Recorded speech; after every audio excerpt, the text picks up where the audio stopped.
नमस्कार बच्चों, आज के वीडियो में आप सभी का स्वागत है। आज हम लोग पढ़ेंगे हिंदी का तीसरा पाठ चिट्ठियों में यूरोप। जैसा कि आप सभी जानते हैं कि मैंने पीपीटी इस पाठ के बारे में आपको भेज दिया है और अब मैं इस पाठ को एक्सप्लेन करूँगा, बताऊँगा आपको इस पाठ में क्या क्या है। जैसा कि आप देख रहे हैं चित्र में क्या है कि एक पोस्ट कार्ड रखा हुआ है, आगे लिखा है चिट्ठियों में यूरोप। मतलब यह है कि यूरोप एक कंटिनेंट है, महाद्वीप है और एक चिट्ठी लिखने वाले ने, लेखक ने अपने चिट्ठी में यूरोप के युगोस्लाविया देश के बारे में बताया है। यहाँ पे जानेंगे कि युगोस्लाविया देश में कैसे रीति रिवाज हैं, कैसे खान पान है, कैसे वहाँ के लोग रहते हैं और क्या वहाँ के रीति रिवाज है।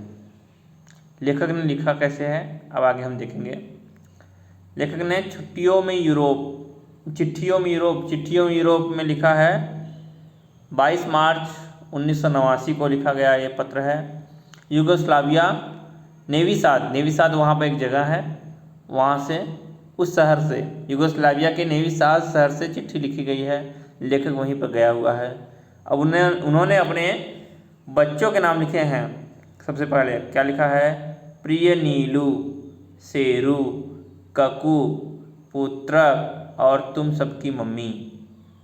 उनके 1 2 3 4 बेटे बेटियां हैं और उनकी पत्नी जो है, उन बच्चों की मम्मी, उनको सभी को पत्र लिखा है। तुम सबको खूब प्यार।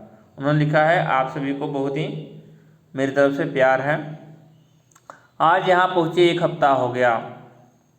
लेखक ने लिखा है कि मैं यहाँ पहुँचे, मुझे जब मैं आया तो उसके बाद मैं यहाँ पर 1 हफ्ता ने बंदवारा 1 सप्ताह हो गया, 1 वीक हो गया। मौसम अच्छा चल रहा है, अर्थात यहाँ का मौसम अच्छा है। यहाँ बसंत आ रहा है।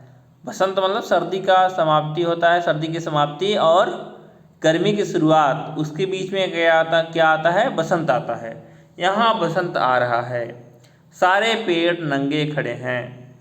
अब आपने देखा होगा जब बसंत आता है, आप उत्तर भारत में जब जाते हैं तो देखेंगे कि सारे पेड़ नंगे खड़े हैं। सभी पेड़ जो हैं वो नंगे खड़े हैं, मतलब नंगे मतलब बिना कपड़े के।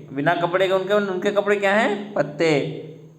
सारे पत्ते गिर गए हैं, पेड़ सिर्फ खड़ा है, डालियाँ खड़ी हैं, उसके तने खड़े हैं, यही सब। एक अपनी विद्या जैसा पेड़ है जो हरा है। विद्या का पेड़, हमारे विद्यालय में जब आप आते हैं तो एंट्री करने के बाद बड़े बड़े पेड़ लगाए गए हैं, छोटे छोटे नीचे गमले रखे हैं और जो बड़े बड़े पेड़ हैं वो विद्या का पेड़ कहलाता है। उस विद्या के पेड़ जैसा एक पेड़ है जो हरा है, उसी के जैसा लगता है। एक और जो नए साल पर घर घर लगाया जाता है, एक पेड़ और है जो नए साल पर घर घर लगाते हैं। फिर भी फूल आ रहे हैं, कुछ फूल आ रहे हैं। एक नीले और बैगनी रंग का फूल है। यहाँ पर नीले और बैगनी, नीला मतलब ब्लू, बैगनी मतलब पर्पल कलर रंग का फूल है जो अपने यहाँ की सफ़ेद कुमुदनी जैसे होते हैं। सफ़ेद कुमुदनी मतलब वाइट लिली जैसे ये फूल होते हैं। कुछ लाल कुछ पीले, यहाँ के फूल कुछ लाल हैं कुछ पीले हैं। लेखक ने वहाँ के मौसम, वहाँ के चीज़ों के बारे में बताया है। और क्या बताया लेखक ने? खुशबू नहीं होती। यहाँ के फूलों में क्या होता है? खुशबू नहीं होती। आज इतवार है, यहाँ पर आज संडे है, सो 1 बजे खाना खाकर आए। 1 बजे मतलब दोपहर में 1 बजे खाना खाकर आए और लिखने बैठ गए। और ये मैं पत्र लिखने बैठ गया। आज हमने जो खाना खाया वह योगर्ट से शुरू हुआ। योगर्ट एक, आप जानते हैं, छाछ मज्जिगे जैसा होता है, वो लगभग मक्खन जैसा। तो योगर्ट से शुरू हुआ। जैसा आइसक्रीम कप होता है वैसा बड़े कप में वो मक्खन जैसा दिया था उन्होंने आइसक्रीम कप में। बड़े कप में दिया था। रोज़ सूप होता है, यहाँ पर रोज़ सूप मिलता है। सूप आप जानते हैं, उसमें सफ़ेद सेम जैसी यहाँ की बीन लंबी और पतली होती है।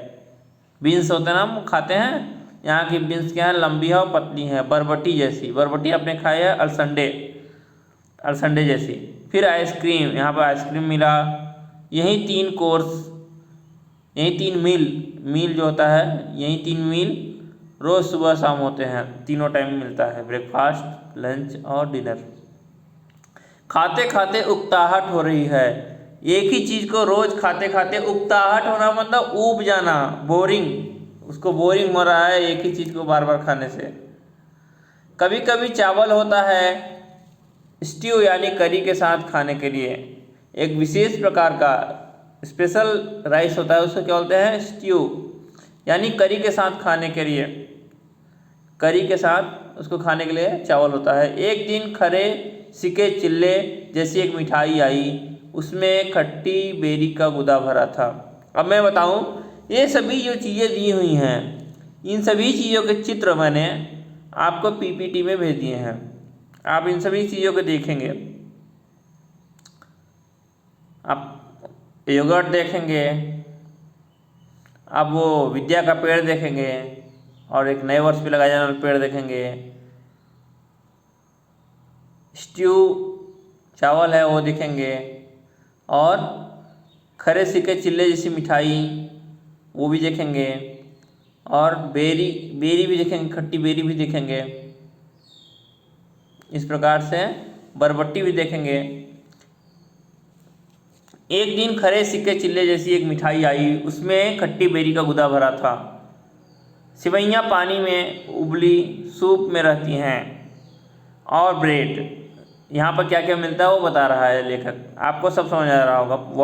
बॉइल्ड सूप में सेवैयाँ मतलब साविगे मिलता है, और ब्रेड, यहाँ ब्रेड मिलता है। सुबह bread butter marmalade, bread butter मिलता है सुबह में, और क्या मिलता है ना ब्रेकफास्ट में, मार्मलेड जेली या शहद मिलता है, या हनी मिलता है। 30 ग्राम की छोटी छोटी प्लास्टिक डिब्बियों में, कभी आपने खाया होगा खाना ट्रेन में, तो छोटी छोटी डिब्बियों में खाने में देते हैं ना, जैसे आपको बटर हुआ, ये सब चीज़ें देते हैं, वैसे ही छोटी छोटी डिब्बियों में ये सब चीज़ें मिली। अब आपको बताया उसने मौसम के बारे में, दूसरे पैराग्राफ में बताया खाने के बारे में। अब यहाँ के बारे में बता रहा है, यहाँ के शहरों के बारे में, यहाँ के लोगों के बारे में। शहर के बीच दूना नदी बहती, कौन सी नदी, दूना नदी बहती है, जिसको क्या बोलते हैं इंग्लिश में, डेन्यूब नदी बहती है। यह यूरोप के कई देशों में बहती है। जो नदी है डेन्यूब, यह यूरोप के कई देशों में बहती है। यूरोप के देश जो हैं बहुत ही छोटे छोटे हैं, तो छोटे छोटे देशों से होकर के एक बड़ी सी नदी चलती है। नक्शे में देखोगे तो मिल जाएगी, अगर आप नक्शे में खोजोगे। लेखक ने कहा है कि अपने बच्चों से, उनकी मम्मी से कहा है कि अगर आप नक्शे में देखोगे तो आपको डेन्यूब नदी मिल जाएगी। नेविसाद जगह है यूगोस्लाविया में। अभी इसको क्या बोलते हैं, यूगोस्लाविया आपको खोजेंगे चित्र में नहीं मिलेगा, मैप में खोजेंगे नहीं मिलेगा। आपको क्या खोजना है, सर्बिया खोजना है। क्या खोजना है, सर्बिया। सर्बिया की राजधानी बेलग्रेड, अभी भी यूगोस्लाविया की राजधानी बेलग्रेड मिलेगी। आप खोजेंगे नक्शे में तो नेविसाद शहर भी मिल जाएगा। हमने तुम लोगों के लिए इटली के सिक्के, हाँ मैंने पीपीटी में इटली के सिक्के भी भेजे हैं, आप देखिएगा। हमने तुम लोगों के लिए इटली के सिक्के मतलब बगल के देश, यूरोप का देश एक इटली है, वहाँ के सिक्के, और यहाँ यूगोस्लाविया अर्थात सर्बिया के सिक्के, एक सिक्का इंडोनेशिया का। इन तीनों सिक्कों को मैंने आपको पीपीटी में भेजा है, देखिएगा आप। मॉरिशस की कुछ टिकटें इकट्ठे किए हैं।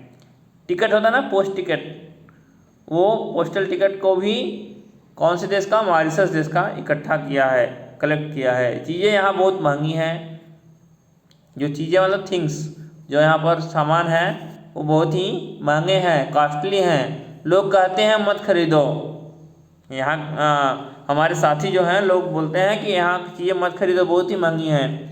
रोज़ बाज़ार से गुजरते हैं, हम लोग रोज़ बाज़ार से आगे बढ़ते हैं, से होकर जाते हैं तो तुम लोगों की याद आती है बच्चों को देखकर।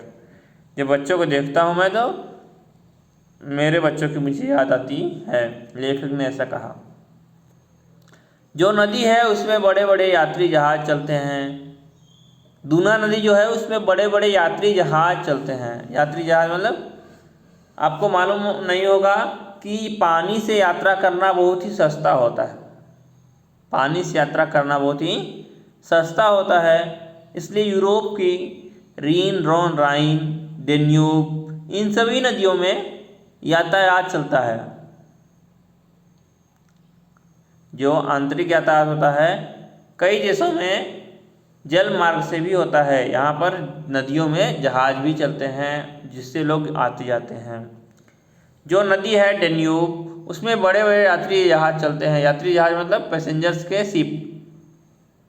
शिप चलते हैं। इस देश के भी और हंगरी के भी कुछ शिप जहाज कहाँ चलते हैं, यूगोस्लाविया के भी, और कुछ जहाज हंगरी के भी उस नदी में चलते हैं। किस नदी में? डेन्यूब नदी में, दूना नदी में। कल हम लोगों ने देखा था उन जहाज़ों को। यहाँ फुटबॉल बहुत खेलते हैं। अब यहाँ लेखक बता रहा है कि इस देश में फुटबॉल बहुत लोग खेलते हैं, ज़्यादातर लोग फुटबॉल खेलते हैं। 14 से 20 अप्रैल तक यहाँ विश्व टेबल टेनिस चैंपियनशिप होने वाली है।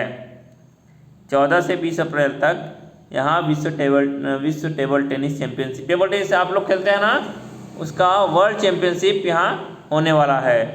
एक आध रोज़ देखेंगे, एक आध रोज़ मतलब 1 या 2 रोज़ देखेंगे। बाजार में 20-20 मंजिल 20 फ्लोर 10 मंजिल की बिल्डिंगें हैं। 10 to 20 फ्लोर्स की बिल्डिंगें हैं मार्केट में। यहाँ इस शहर में हजारों वर्षों पहले आए भारतीयों की संतानें हैं। ये नेवी साथ जो शहर है यहाँ पर हजारों वर्षों पहले यहाँ पर भारतीय लोग आए थे, इंडियन पीपल आए थे। उनकी संतानें, उनके चिल्ड्रेन, उनके बच्चे क्या हैं, रहते हैं। लेकिन अब वो कैसे लगते हैं? यूरोपीय मालूम होते हैं, यूरोपियन लगते हैं। यहीं की वेशभूषा पहनते हैं, ड्रेस स्टाइल यहीं का है, भाषा भी यहीं की सीख लिए हैं। लड़के स्केटिंग के बहुत शौकीन हैं। स्केटिंग आप लोगों को मालूम होगा ना, मैंने चित्र भेजा है, आप देखिएगा। लड़के यहाँ के स्केटिंग के बहुत ही शौकीन हैं। शौकीन मतलब बहुत ही पसंद करते हैं। हमारे कमरे की खिड़की से खेल के मैदान दिखते हैं। देखो चित्र में लेखक यहाँ से अपने खिड़की में से देख रहा है, सामने खेल के मैदान में लोग खेल रहे हैं। हमारे कमरे की खिड़की से खेल के मैदान दिखते हैं। इस समय एक मैदान में फुटबॉल मैच हो रहा है। जब लेखक लिख रहा है पत्र तो क्या हो रहा है, मैदान में, सामने खिड़की से मैदान में देखा तो वहाँ फुटबॉल मैच हो रहा है। एक टीम की वर्दी सफ़ेद है, एक टीम का जो वर्दी मतलब ड्रेस वो सफ़ेद है, दूसरे की लाल। दूसरी टीम की जर्सी कैसी है? लाल है। मैदान यहाँ से लगभग आधा फरलांग दूर है। जो मैदान है यहाँ से लगभग आधा फरलांग दूर है। पर हमारा कमरा 5वीं मंजिल पर है। आधा फरलांग मतलब काफ़ी दूर है, लेकिन हमारा कमरा जो है, लेखक जिस कमरे से लिख रहा है पत्र, वह कमरा 5वीं मंजिल पर है, 5th फ्लोर पे है, तो इसलिए साफ दिखता है। इसलिए लेखक को मैदान साफ साफ दिख रहा है, यहाँ तक कि वो खिलाड़ियों के कपड़े भी पहचान ले रहा है। कमरे की खिड़की कमरे के बराबर ऊंची और चौड़ी है। कमरे की खिड़की है बहुत बड़ी है, कमरे के बराबर है, ऊंची और चौड़ी है। अब हम लोग 22 हो गए हैं। यहाँ पर लेखक के साथी लोग कितने हो गए? कुल 22 लोग साथी हैं। कितने देशों के? 17 देश के। माल्टा, अब कौन कौन से देश हैं? Malta, Mauritius, Mexico, Bolivia, Nigeria, Mali, Angola, Bangladesh, Afghanistan, Egypt, Jordan, Indonesia, Bharat, चीन, कोरिया, थाईलैंड। इतने देशों के लोग हैं। अब आप इन देशों को मैप में ढूंढेंगे और देखेंगे ये कहाँ कहाँ देश है। माल्टा मुझे लगता है, अगर मैं गलत नहीं हूँ तो ये अफ्रीकन देश है।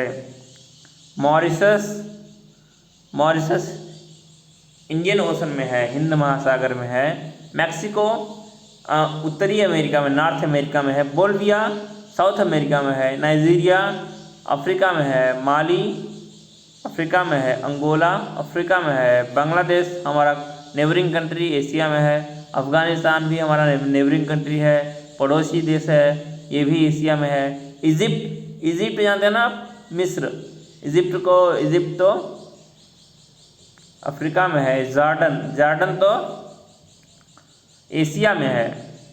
इंडोनेशिया भी एशिया में है। और भारत अपना देश, ये भी एशिया में है। चीन हमारा पड़ोसी देश, ये भी एशिया में है। कोरिया ये भी चीन का पड़ोसी देश है, ये भी एशिया में है। थाईलैंड भी एशिया में ही है। नेपाल का एक लड़का दुभाषिया है। नेपाल का एक लड़का जो है दुभाषिया है। एक नेपाल का लड़का है जो दुभाषिया माने दो, भाषिया मतलब भाषाएं जानने वाला, अर्थात जो युगोस्लाविया है वहाँ की भाषा को ट्रांसलेट करके इंग्लिश या हिंदी में बताएगा यहाँ के लोगों को, जो इनके साथी हैं। वो इनकी मदद करता होगा वहाँ की भाषा को समझाने में, इनकी भाषा में। उसका नाम क्या है? टंक प्रसाद ढकाल। कल हम लोग शहर से बाहर एक पोल्ट्री फार्म देखने जाएंगे। कल लेखक कहाँ जाएगा? जब पत्र लिखा तो उन्होंने लिखा कल हम लोग शहर से बाहर, इस सिटी के बाहर एक पोल्ट्री फार्म देखने जाएंगे। पोल्ट्री फार्म तो आपको मालूम होगा, जहाँ वो मुर्गी पालते हैं। यूनिवर्सिटी की बस से हम लोग कहाँ जाएंगे? पोल्ट्री फार्म देखने जाएंगे। तो कल के बारे में हम कल बताएंगे आपको। आज की वीडियो में इतना ही। तब तक के लिए आप लोग इस पाठ को रिवाइज करिए और इससे जुड़ी चीज़ों को देखने के लिए पीपीटी में ज़रूर जाएं। आप लोगों को आशा करता हूं कि ये वीडियो अच्छा लगा होगा और आप समझ पाए होंगे कि लेखक ने किस प्रकार से वहाँ के बारे में, यूरोप के युगोस्लाविया देश के बारे में बताया है। आज की वीडियो में इतना ही। बहुत बहुत धन्यवाद।